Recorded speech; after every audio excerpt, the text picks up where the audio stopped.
আসসালামু আলাইকুম। সুপ্রিয় শুভাকাঙ্ক্ষী যারা ৬ষ্ঠ গণবিজ্ঞপ্তিতে সুপারিশ পাইছেন, সুপারিশ পাওয়ার পর আপনাদেরকে এখনো প্রতিষ্ঠান যোগদান করায় নাই। আপনারা অবশ্যই আগামীকালকে রবিবার সেপ্টেম্বরের ১৩ তারিখ, আগামীকালকে রবিবার আপনারা অবশ্যই প্রতিষ্ঠানে যাবেন। প্রতিষ্ঠানে যেয়ে প্রতিষ্ঠান প্রধানেরকে সঙ্গে নিয়ে বসবেন যে কেন নিয়োগপত্র দিচ্ছে না।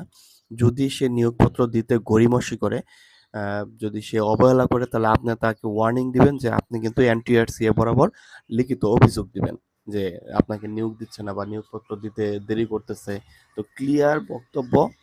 ক্লিয়ার বক্তব্য শোনার চেষ্টা করবেন।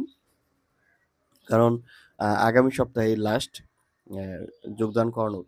তো আমি আবারও বলতেছি, যদি ইতিমধ্যে এখন পর্যন্ত আপনাকে প্রতিষ্ঠান নিয়োগ না দেয় বা নিয়োগ দিবে না এরকম থ্রেট দেয়, তাহলে আগামীকালকে আপনারা সেই প্রতিষ্ঠানে যাবেন। প্রতিষ্ঠানে যাওয়ার পর প্রতিষ্ঠান প্রধানের সাথে বসবেন এবং বসে তাকে আপনি থ্রেট দিবেন যে আপনাকে যোগদান করাবে কিনা 2 দিনের ভিতরে। আর যদি যোগদান না করায় তাহলে অবশ্যই আপনি সকল প্রমাণাদি সহ আপনি এনটিআরসি এতে অভিযোগ দিবেন যে আপনাকে যোগদান দেওয়া হচ্ছে না।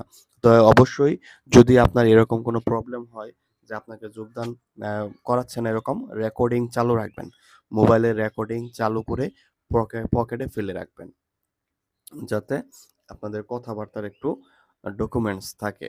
তো আশা করা যাচ্ছে যে বাংলাদেশে এরকম এখন পর্যন্ত যে যোগদান করাবে না এরকম থ্রেট দেয় নাই কাউকে।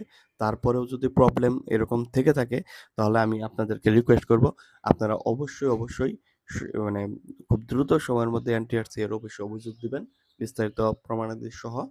এবং অভিযোগ দেওয়ার পর আপনাকে এনটিআরসি কর্তৃপক্ষ সুপারিশ করবে এবং ভালো প্রতিষ্ঠানে করবে ইনশাল্লাহ। ধন্যবাদ সকলকে।